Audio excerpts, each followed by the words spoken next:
y'all, welcome back to my YouTube channel. This is your girl Chanel, and I told y'all before that I was going to give y'all a little glimpse. I'm gonna take y'all through the whole process of doing the foster care journey. And like I told y'all before, we start from the beginning, from scratch, fresh. So with part of the journey, you have to go. And here in Michigan, I'm sure other states have their own way of doing their training, but here in Michigan, we have to go through a it's a class called Grow. And so this class is pretty lengthy. So it's 8 hours for 3 days out of the month, and then you have your last panel, which is an hour. Um, and so I chose the class that was on Sundays from from 1 to 9, I believe. 1 to 9, 1 to 8, one or the other. But the class, it didn't go all the way to the end, but almost. Like the last class we did, it went to like 5 o'clock. So you're gonna be in there for some hours, okay? And it's a really good class, y'all. Like, it's lengthy, and y'all, if y'all big on cooking like I am on Sundays, I suggest y'all go ahead, get up early in the morning, put your son in the crock pot, because you will not be able to leave too much from your computer or your phone or whatever, besides to go to the bathroom. They give you, like, this class gave us like 10-15 minutes in between. After every 1 or 2 modules, they give us 10 or 15 minutes, to get up and move around. But other than that, we are sitting there for those hours. So I definitely suggest y'all go ahead, put your food on, make time, because if you already have children in your home, you're gonna have to get daycare or have the older kids watching, because they definitely want your undivided attention. You have to keep the camera on at all times, so that you can get credit for being in that class. But yeah, I am now done. At the end of this clip, after we get done talking, at the end of this clip, I'm gonna put in a little bit of what you're gonna hear, when you go through the class. I'm gonna show y'all, because like I said, everything is online, so it's through Zoom. But you'll hear a little bit, and y'all see a little bit of the videos that we watched when going through the class. It's very, very good, very informative. I really like that class. And I went through it before, when I was going through the process for my cousin, but because it had been a year, I had to do the class over again. Same class, but it was still good and informative. It refreshed my memory and stuff. But also with that class, though, aside from that, you'll have to do home studies, which are home inspections. Okay, and so with the home inspection, you have to have, your plugs all covered up, for your electrical sockets all covered up. You have to have your alarms, your fire alarms have to be working. I believe you have to have fire extinguishers on each floor. You have to have fire alarms in every room, or in between every room. All my rooms have fire alarms in them, and each floor has a carbon monoxide detector on them as well in my house. Also, if you're in Michigan, the child has to have their own space. Okay, I don't know how other states do it, but they have to have their own space. They have to have their own bed. I think it's from 5 and under.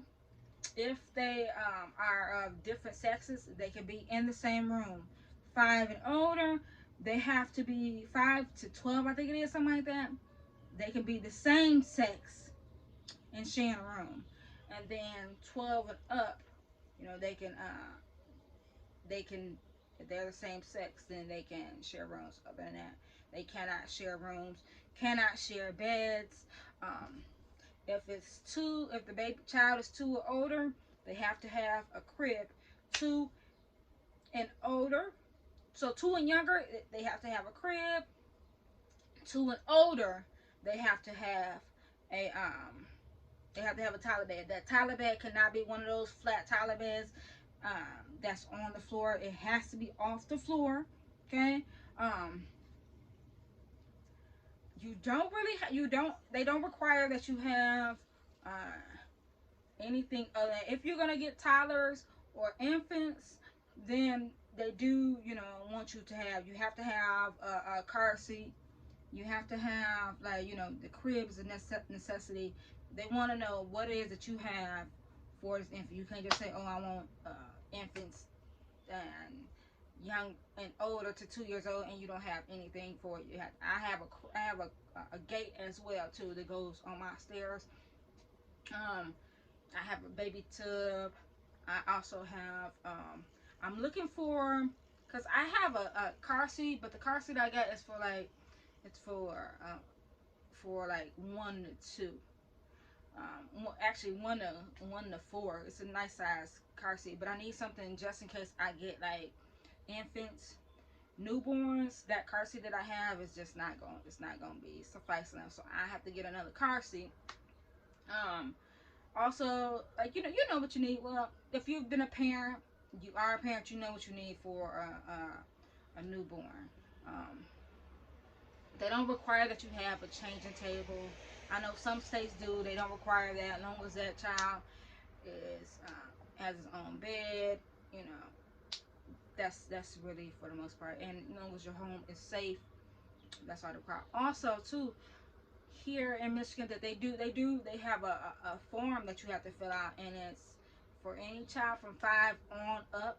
You have to give them allowances, and they tell you how much you have to give those children, how much that child allowances. It just goes by their age. You have to.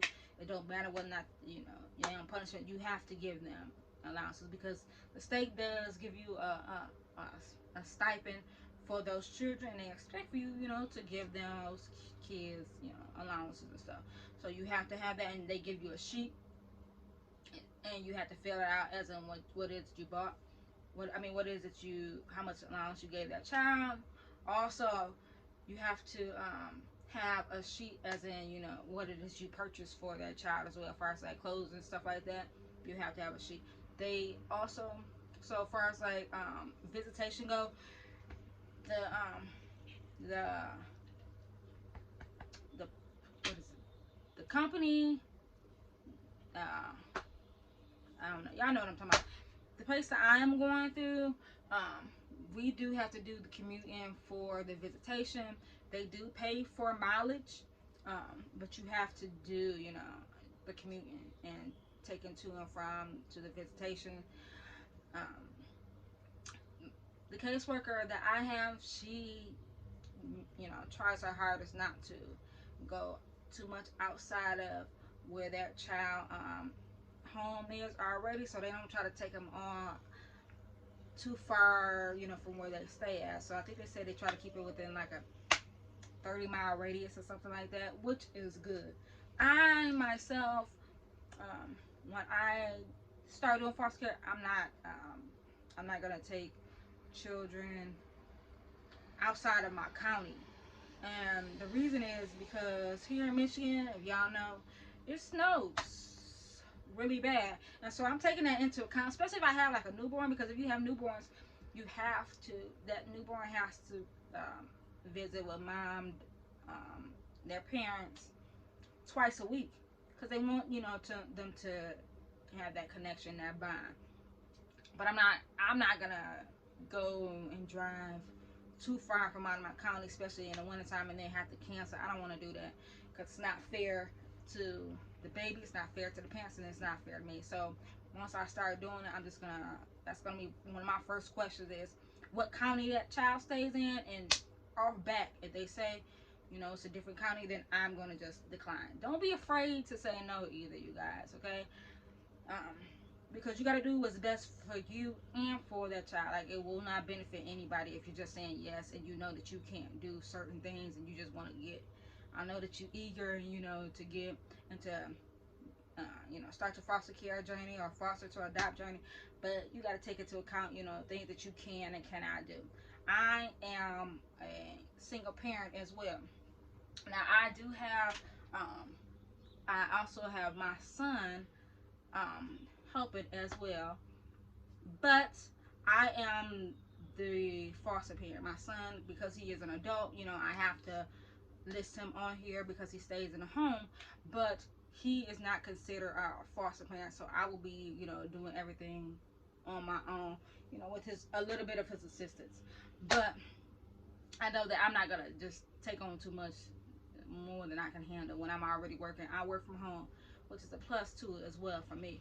But yeah, that's just I could already tell that that's just gonna be too much for me to have to commute, especially if I get a newborn baby. Have to commute, take them all out of the city, and then work as well in the wintertime. I no, when y'all know it get dark early. No, ma'am, I'm not gonna do that. So I personally will not be taking any child that's not in my county. But another thing is that what they do is when they come in and they do the home inspection, they look at the room, see how the room looks. Um, they also, sorry y'all, this hair is giving really heat. It's giving really hot. I was trying to look cute, but no ma'am, it's not giving for today. Um, also they come and inspect the houses. They also want to know how big the rooms are. They ask for square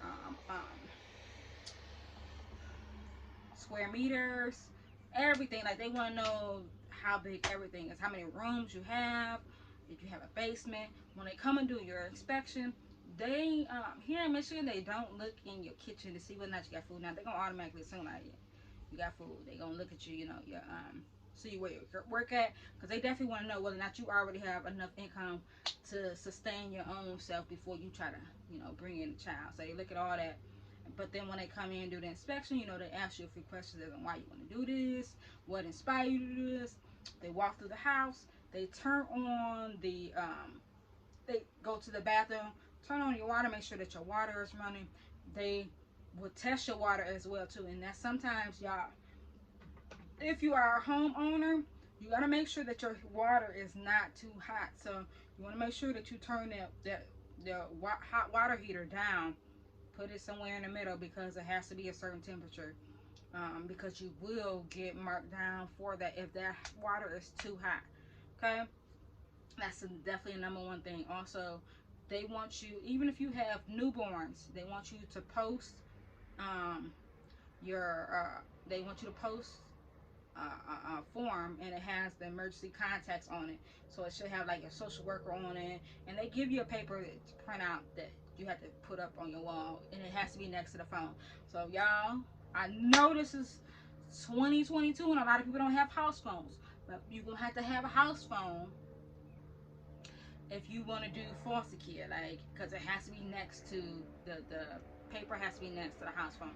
I have a house phone because it came with the cable. Y'all know that. Y'all know how Charter is. It come with the cable. I've never ever used it. I don't even know my phone number. Okay, but I'm gonna go get a cordless phone so that I can have that right next to the emergency contacts. I have it somewhere. I don't even know where I'm gonna put it at because, like I said, I haven't had a house phone in so long. But like I said, you have to have that. Also, another thing, once you get your placement, once everything is done, um, they'll then profile you based on what it is your application that you put in. So they want to know your upbringing, how you discipline, and y'all, that's another thing. And you cannot discipline your children with any belts. I hope nobody will, but just let people know, you can't whip them with your hands. Only thing that you can do, can you put them in timeout, things of that sort, but you cannot use corporal punishment when it comes to, you foster care. So they do have you sign a form as well with your packet, just saying you're not gonna do corporate punishment with your foster child. Also, like I said, they have you fill out a paper for finances. You have to turn in your you have to turn in your insurance, your stuff for your insurance, showing that you do have insurance on your car. You also have to turn in, your pay stubs. You have to show them that you have insurance, health insurance. Um, they want to know everything. They ask questions as in if you have a significant other, when's the last time you had one. I mean, they want to know every single thing because they want to make sure that these children are not in any harm's way. And if you do have somebody that's living with you, then they want, to be able to do that background check to make sure that that child is around somebody that they can be around. Okay, so you might definitely want to make sure to disclose any and everything when it comes to what you got going on in your household, because they ask about your parents, your family, how you deal with uh, violence, domestic. If you've ever been in those type of domestic violence or physical violence, anything like that, how you dealt with it. They are very, very thorough. Like, you have to do a physical as well. I had to do a physical. My son is going to do his physical um, sometime this week. Tomorrow he's going to do his physical. And so, y'all, I'm not exaggerating when I say this packet that you get it's 50 pages. Let me show y'all.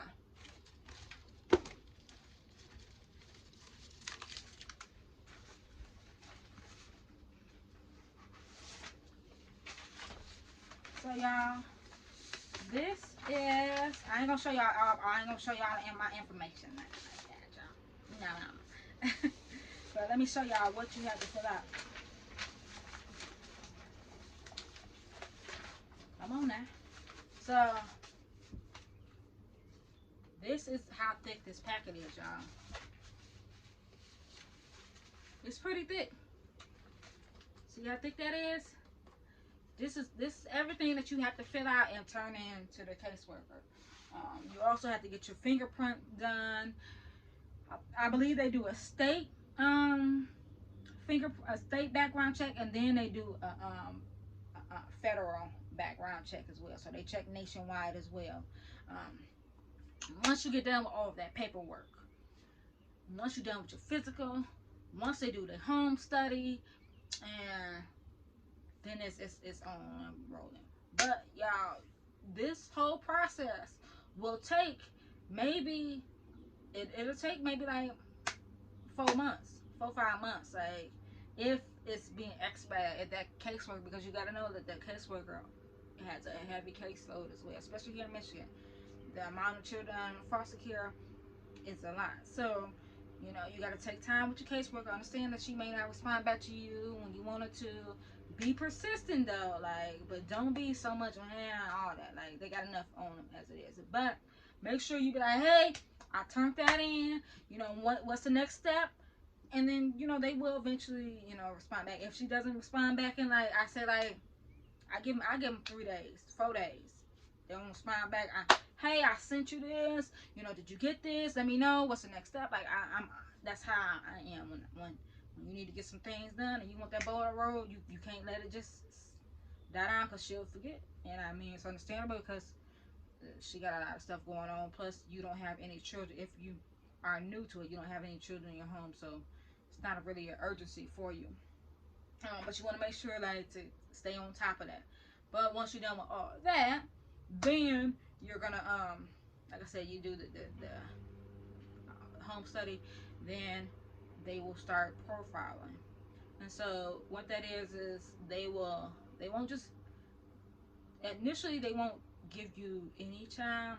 They'll try to match up that child that fits best in that home with you, and they want to make sure that it's that transition is good for you and for the child or the children, however many children you decide to get. They want to make sure that it's best for everybody, so they'll try to match it up or whatever. But I'm gonna let y'all know though, I've been told though, like, even though I have a certain criteria that I want when it comes to me doing foster care, I've been told by other foster parents that it does not matter. That don't matter, because they're gonna ask you anyways. It does not matter if you tell them you only want certain demographic. It don't matter. They're gonna call you and say, hey, we have such and such.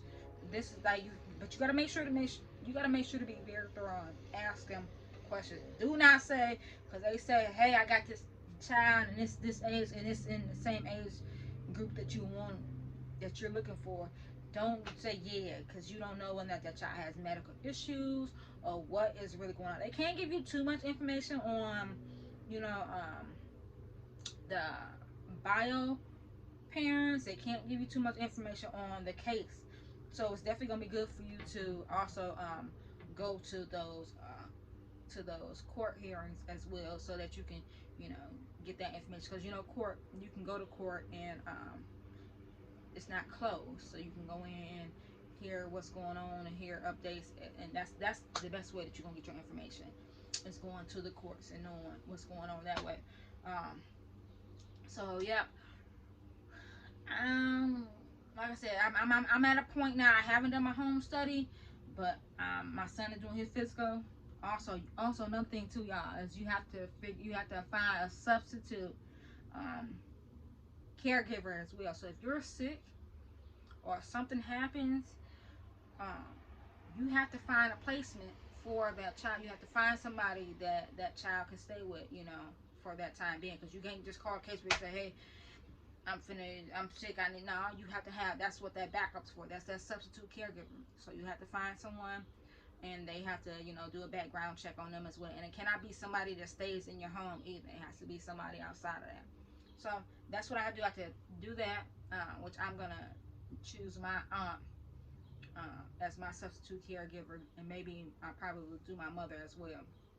Um, and then once I'm done with that, they gotta do the home study, and then it's off and running. So hopefully, y'all, by I'm thinking like maybe like July, August, probably August more so. That's why I get that gut feeling that it's August that I'll be starting to do. You know, I'll have my first placement, hopefully. But you know, I'm not gonna say, because the age, the age demographic that I want, which is I'm starting off at 2. Maybe 3, but I don't. I have to see, because I have a crib that's a 3-in-1, so I could break it down, but I don't have no clothes, stuff like that. I'd rather just start with what I got. So 2 and under is the age demographic that I'm going for, and so they say a lot of times it's hard. It's harder to, you know, get that age range, and the only reason I'm doing that is because I already had all this stuff to begin with, and I'm not gonna not utilize it, and so I'll just wait until I can, you know, get a foster child and do it like that. But yeah, I forgot what I was saying.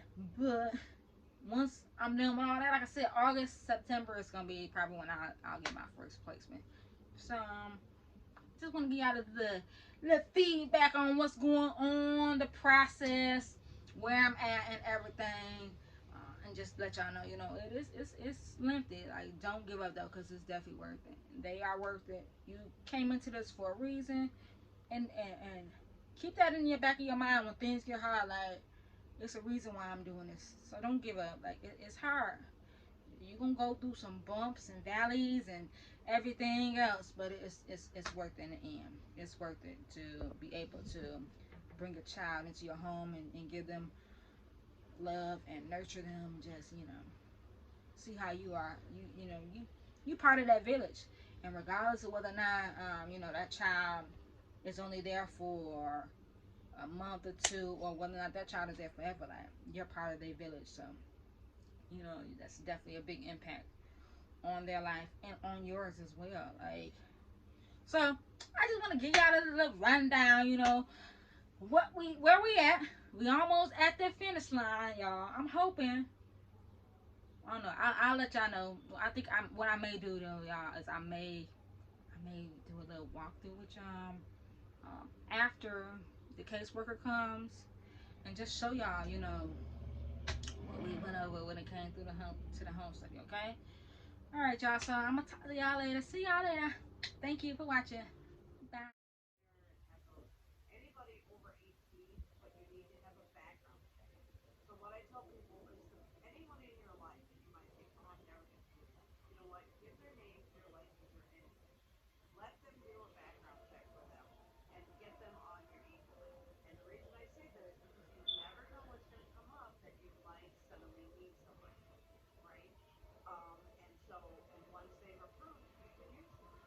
Facebook pages that talk about those support groups.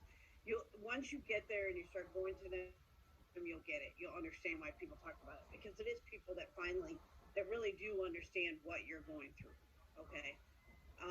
So other people, trusting relationships with partner, family, and friends, foster parent navigators, child welfare caseworkers, foster parent support groups, mental health professionals, teachers, school administrators, pediatricians, lots of supports out there.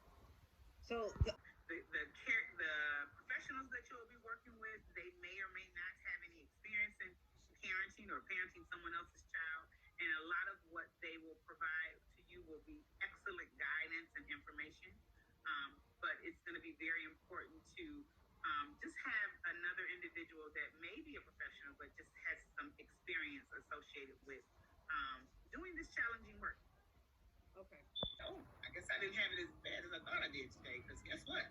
Someone else had it, a situation as well, and it just makes you feel supported. It's nothing like being able to look around a room or be somewhere and see someone that looks like you or that is in a situation similar to yours. And not to say that that's a negative thing. It just says that, you know what, I can do this. I